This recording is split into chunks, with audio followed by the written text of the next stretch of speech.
Fala galera, tudo bem com vocês? Professor Bruno aqui na área, gravando mais uma aula de Química, da série de Química Orgânica. Hoje a gente vai construir outra parte do nosso conteúdo, né? Vai continuando aquela playlist de Química Orgânica, onde eu vou falar um pouquinho sobre o reconhecimento dos compostos orgânicos na parte das suas estruturas, ou seja, como são as estruturas desses compostos orgânicos. Após essa aula, a gente vai ter um outro momento, uma outra aula, um outro vídeo falando um pouquinho sobre as reações de combustão que também identificam as estruturas dos compostos orgânicos. E aí eu vou aproveitar nesse momento dessa aula para falar um pouquinho sobre balanceamento das equações, né, em reações de combustão.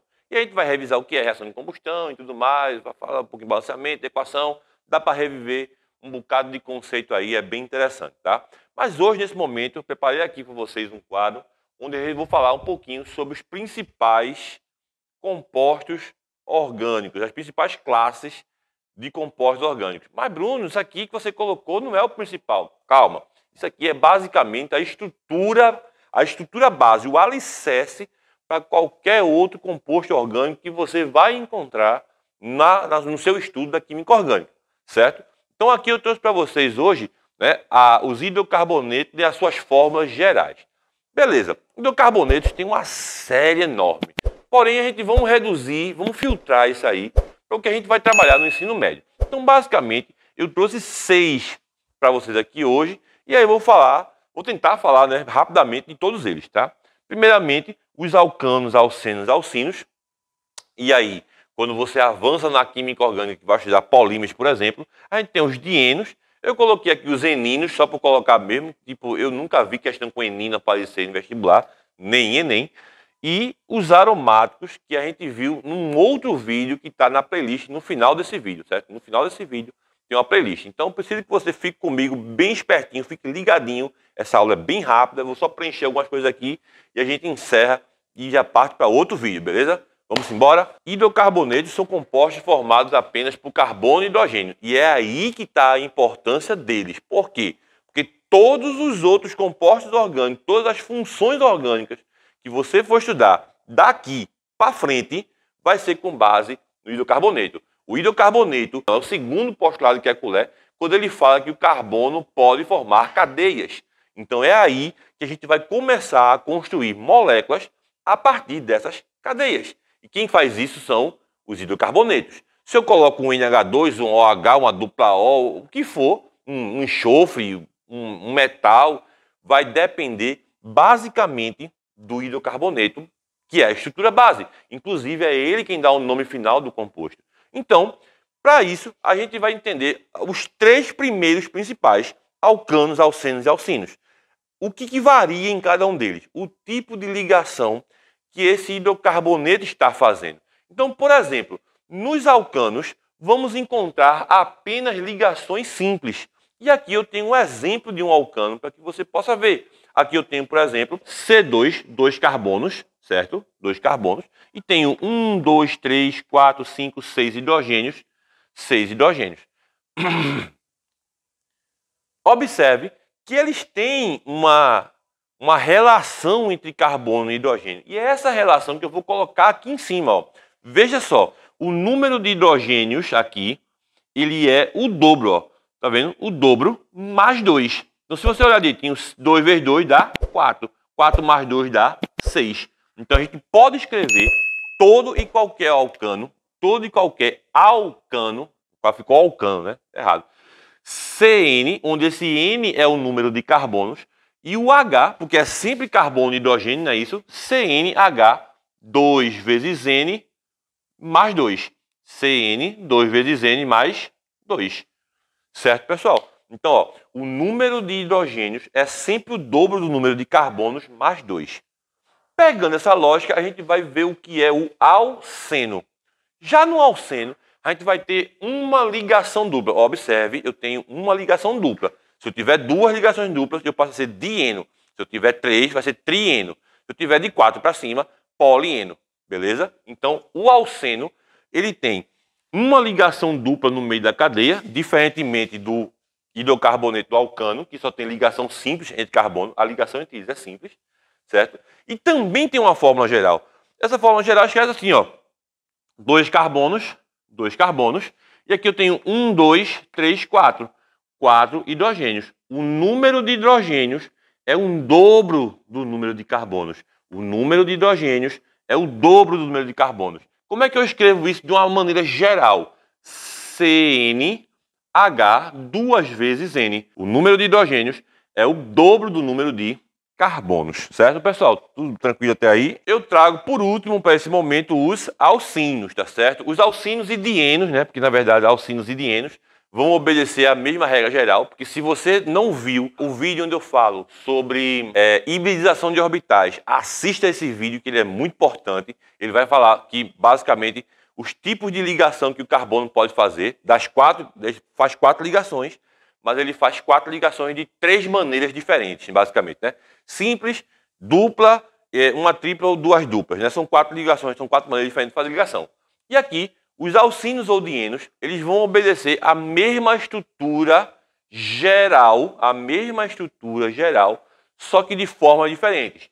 Nos alcinos, eu vou ter uma ligação tripla, certo? Nos dienos, eu vou ter 2 ligações duplas, germinadas ou não, tá certo? 2 ligações duplas, germinadas ou não. E aí, o que acontece? Aqui eu trouxe para vocês um exemplo de um alcino, certo? Aqui é o etino. Observe que a forma geral dele é apenas C2H2. Ou seja, o número de hidrogênios é igual ao de carbono. Só que, tipo, lá eu usei assim, não posso colocar CNHN, né? Eu vou dizer o seguinte, CNH2N menos 2. Porque essa forma CNH2H2 ou CNHN só vai valer basicamente para quando eu tiver 2 carbonos. Se eu tiver um alcínio com mais de 3 carbonos, isso já não vale CNHN. Por isso que tem que ser. O número de carbonos é N e o número de hidrogênio é 2 vezes o de carbono menos 2. Por quê? Porque a ligação pi, a ligação tripla, ela consome um par de hidrogênio para poder ser formada. E a mesma estrutura a gente vai encontrar nos dienos, que eu vou desenhar agora para vocês aqui, ó. No caso aqui, eu vou desenhar um dieno com 4 carbonos, certo? Colocando aqui 2 duplas, uma no começo e a outra no fim. Observe, tá errado, vamos lá, fechei errado, ó. Observe que o número de hidrogênios vai dar igual, né? A relação vai ser a mesma que eu desenhei de cima. Veja bem, aqui eu tenho 4 carbonos, então eu vou colocar aqui C4H, porque tem que ter H, né? Hidrocarboneto. Então vamos lá. 1, 2, 3, 4, 5, 6. 1, 2, 3, 4, 5, 6 hidrogênios. Veja por que eu não poderia escrever aqui. Ah, Bruno, tu podia escrever aqui, ó, CNHN, mas essa CNHN só vale quando eu tenho 2 carbonos. Quando eu tenho de 3 para cima, já não vale mais. Observa só. Aqui, ó, eu tenho o número de carbonos, 4 carbonos, né? C4. 4 vezes 2. 4 vezes 2, 8. 8 menos 2, 6. É o número de hidrogênios que eu tenho, tanto para um alcino quanto para um dieno. Certo, pessoal? E agora eu vou apagar aqui essa parte do quadro e vou fazer o aromático para explicar como é que é a estrutura geral de um aromático, beleza? Então, até daqui a pouco. Vamos lá. Bom, e por fim, para a gente terminar essa parte agora, a gente vai ver a questão dos aromáticos. Lembre que aromático tem no vídeo anterior a esse, em algum vídeo aqui, ou está no card ou na playlist, lá vai ter, no vídeo que eu falo, acho que é a parte 3, se eu não me engano, mas está lá dizendo, nesse vídeo, eu falo um pouquinho sobre os compostos aromáticos. É no vídeo de classificação de cadeia carbônica, certo? Para que um composto seja aromático, vamos relembrar, ele tem que obedecer à famosa regra de Huckel. Para que o composto obedeça à regra de Huckel, o número de étons π, que são essas ligações duplas aqui no composto, tem que ser igual a 4N mais 2. E o resultado dessa conta tem que dar sempre um número inteiro e positivo. Beleza, pessoal? Mas aqui eu vou focar minha energia todinha no benzeno, certo? O benzeno, que é esse composto aqui, onde eu desenhei com as 2 formas, né? Ou seja, com as 2 formas ressonantes dele, as 2 formas de ressonância desse composto, vão ter uma fórmula muito peculiar. Isso porque, basicamente, esses elétrons aqui, ó, do benzeno, eles ficam sempre circulando em torno da molécula. Ou seja, essa dupla vem para cá, essa dupla vem para cá, essa vem para cá, e aí ele forma esse híbrido de ressonância aqui, ou seja, esse tipo de estrutura, que basicamente é a mesma coisa, a molécula não muda nada. Só que aí, na verdade, essa ligação depois vem para cá, essa vem para cá, e essa vem para cá, e ele volta a ser isso. Então, essa basicamente é a forma de se escrever o benzeno, ou seja, o composto aromático benzeno, na sua estrutura de ressonância. Logicamente, tem algumas coisas aqui que tem que acrescentar, mas para o que me interessa hoje, o que eu preciso ensinar hoje a vocês, é que a fórmula desse composto sempre vai aparecer como C6H6.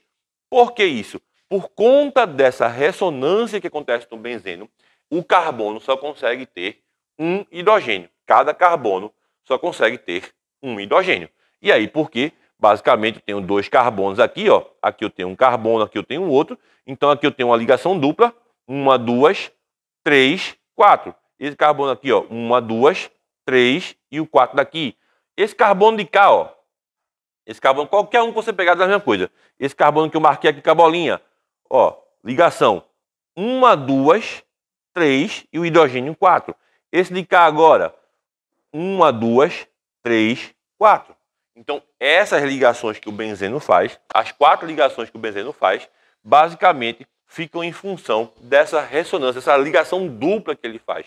Nunca vai acontecer da ligação dupla se aproximar uma da outra, tá certo? E aí ele perderia o hidrogênio. Mas enfim, essa parte. Tá bom? Então, essa foi a última estrutura, o último composto que eu trabalhei com vocês hoje na parte estrutural. No próximo vídeo, a gente vai ver um pouquinho das reações de combustão de alguns compostos orgânicos, só para você entender basicamente como funciona esse tipo de reação e como isso permite que a gente reconheça se um composto é ou não orgânico, beleza? Por enquanto é só, vou ficando por aqui e até o próximo vídeo.